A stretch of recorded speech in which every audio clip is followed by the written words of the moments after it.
আসসালামু আলাইকুম, সবাই কেমন আছেন? আল্লাহর রহমতে ফারহানা ফারিস্তাও ভালো আছে। ফারহানা ফারিস্তার রুমের মধ্যে থাকতে ইচ্ছা করে না। যতক্ষণ রাখি ততক্ষণই শুধু কান্না করে, দুই ভাই বোন মারামারি করে। ওদের কান্নাকাটি আর মারামারি দেখে আমি বাধ্য হয়ে এই রোদের মধ্যে বের হয়েছি ওদের নিয়ে, যাতে ওরা একটু বাইরে দিয়ে হাঁটাচলা করে আর কান্না যাতে না করে। দুই ভাই বোন তো বাইরে বের হয়ে অনেক খুশি। বাড়ির মধ্যে থাকলে আমাদের ঘরের সাথে টিউবওয়েল সারাক্ষণ যায়, টিউবওয়েলের উপরে আর কি পানি ছেলে, টিউবওয়েলের উপরে যে গাবলার মধ্যে পানি থাকলে ওইটার মধ্যে বসে থাকে। বাইরে বের হয়ে খুশিতে লাফালাফি করতে করতে দুই ভাই বোন হাত ধরে হাঁটতেছিল। ফারহান ঠাস করে পড়ে গেছে। আমি নিষেধ করতেছিলাম, বাবা এরম করে না, ঠাস করে পড়ে যাবে। বলতে বলতেই সে ঠাস করে পড়ে গেছে। তারপরে আর কি আমি তাকে হাত ধরে উঠাই দিলাম। তারপরে দুই ভাই বোনে তো হাত ধরে হাঁটাচলা করতেছিল। আমি ভিডিও করতেছিলাম আর পার উপরে কোন সময় একটা মশা কামড় দিয়েছে, এই জন্য চুলকাইতেছিলাম। ফারিস্তারও কামড় দিছে।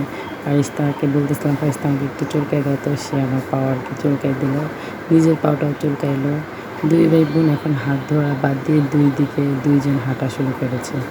রাস্তা দিয়ে আবার একটা ছেলে সাইকেল নিয়ে যাচ্ছিল। ফারহানা ফারিস্তাকে বললাম, সাইকেল আসতে দিয়ে ছাইড দাও। তারা দুই ভাই বোন সাইড দিয়েছে, তো তার সাইকেল চলে গেছে, কিন্তু তার দুই ভাই বোন ওইখানেই দাঁড়িয়েছিল, আসতে চাচ্ছিল না। সাইকেল দেখতেছিল দাঁড়িয়ে দাঁড়িয়ে। দুই ভাই বোন এইখানে দাঁড়িয়ে দাঁড়িয়ে আম গাছের দিক তাকিয়ে তাকিয়ে আম দেখাচ্ছিল আর আমাকে।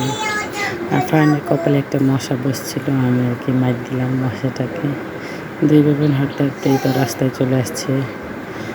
রাস্তায় যাওয়ার আগে আর একটা ছাগল শুয়েছিল এখানে, তাদের চোখে পড়েছে ছাগলটাকে। এখন ছাগলটাকে ধরে তারা দুই ভাই বোন আর কি মারতেছিল ছাগলটা যাতে উঠে পড়ে, কিন্তু মারতে মারতে সত্যি সত্যি ছাগলটা উঠে পড়েছে। ফারহান তো অনেক খুশি হয়েছে, কারণ ছাগলকে মার দিছে আর ছাগলটা উঠে পড়েছে। ওই দিকে যাইতে চাইছিল ছাগলের কাছে। আমি বললাম, বাবা যায় না, ছাগল ধসে দেবে না। সে চলে আসছে আবার রাস্তার উপরে।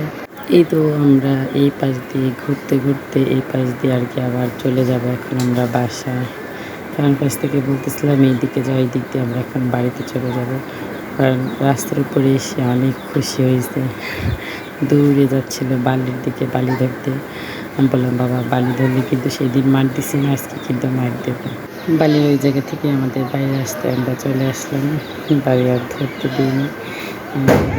দৌড়িয়ে বাড়ি আর কি বাড়িতে যাচ্ছে। যাওয়ার কথা কারণ খুশিতে স্যান্ডেলটা খুলে গেছিলো। তারপর আমরা স্যান্ডেলটা তাকে আগিয়ে দিলাম। সে এই পায়ে দিয়ে ওই সামনে তার দাদাভাই আসতেছিল, তার দাদাভাইকে দেখে দুই ভাই বোন দৌড়িয়ে চলে যাচ্ছে। ফারিস্তাকে আগে আগে চলে গেছে। ফারহানের জুতা খুলে গেছিলো, এই জন্য সে আর কি পিছিয়ে পড়ে গেছে। দুই ভাই বোন দৌড়িয়ে তার দাদাভাইকে আর কি ধরেছে। তার দাদাভাই ব্যাগের মধ্যে করে কী নিয়ে যাচ্ছে, ফারহান দেখতে যাচ্ছিল। তার দাদাভাই দেখতে দিল না। ফারহান এদিকে চলে যাচ্ছে, কারণ তার দাদা এখন বাজারে যাবে, তাই সে বুঝতে পারছে ওইদিকে যাচ্ছিল, কিন্তু তার দাদাভাই নেই। এই জন্য আমরা তিন ভাই প্রতি বাড়িতে চলে যাচ্ছি। তো দাদাভাইয়ের সাথে তো যাওয়া হবে না, তাদের বয়স হয় নাই। এইদিকে এই বাড়িতে দুই ভাই বোনে ঢুকে পড়েছিল। এক এক করে বের করে ফারিস্তা সামনের দিকে চলে যাচ্ছে। ফারহানকে আমি আবার নিয়ে আসলাম ওই বাড়ি থেকে। এইখানে ফারিস্তা দাঁড়িয়ে ছিল তার ভাইয়ের জন্য আর আমার জন্য, যে আমরা আসলে সে আবার হাঁটা ধরবে। সেই তো হাঁটা ধরেছে, আবার এখন বাড়িতে চলে আসছি আমরা। এদের দুইজনের নিয়ে আমি বের হলে পুরো পাগল হয়ে যাই একা একা। দেখেন বাড়িতে আসার সাথে সাথে জুতা মুতা সব খুলে চাঙা ফেলাই দিয়ে এখন সোজাসুজি ওইদিকে চলে যাবে। ওইদিকে সব কবুতর আমার শাশুড়ি রান্না করতেছিল, ওইখানে গিয়ে বসেছিল। ফারহান গিয়ে সবগুলো এখন আর কি খেদাই দিবে। ভিডিওটা এই পর্যন্ত। কি সবাই ভালো থাকবেন, সুস্থ থাকবেন, ফারহান ফারিস্তার জন্য দোয়া করবেন।